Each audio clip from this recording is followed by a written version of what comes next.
class will end. Can a person with scoliosis prevent the curve from getting worse as they age by doing specific exercises? Well, there's different types of scoliosis. There's idiopathic and there's functional. And you know, I don't want to get into all of that. It would take way too long. It's the end of the class.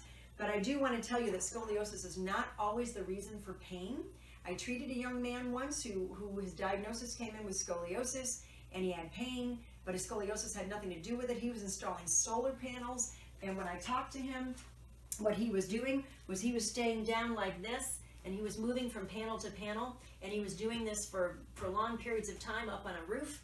What I taught him to do was to fix the panel, bend backward, move to the next. Fix the panel, bend backward, move to the next. Not only did that completely resolve all of his pain at the end of his workday, but he said that the owner, his boss, was doing the same thing, and it helped to resolve his back pain as well. So, you know, sometimes we blame things that show up on imaging, things we're concerned about for pain, and they may have nothing to do with it. So I just wanted to throw that out there.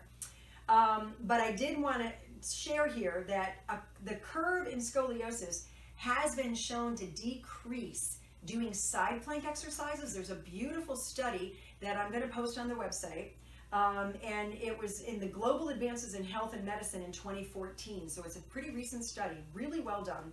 And what they found was that people who did side planks for about 6 months, and pretty much 6 days a week, just for 1.5 minutes on average, some of them only did 50 seconds, some of them did up to 4 minutes, but for 1.5 minutes on average, they did a side plank with a little bit of a lifting the ribs slightly, depends on where the primary curve is.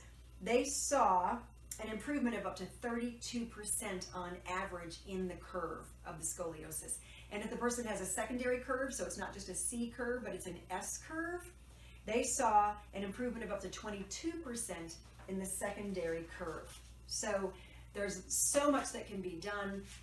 You know, the Gray Institute, which is where I've got my training through their Applied Functional Science program, teaches a lot about how to address scoliosis in a very functional way. There's so much that can be done for so many issues that people just aren't aware of. So I really hope this class has impacted you and that you get so much out of it and that you watch it again and again.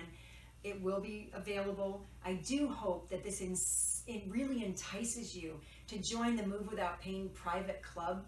Every week is going to bring you information like this, basic truths, new movements to practice and perform, a health tip of the week in the Geek Corner, and answering your questions that you email to me to the best that I can do. So please join the Move Without Pain private club, because life is meant to be enjoyed, not endured.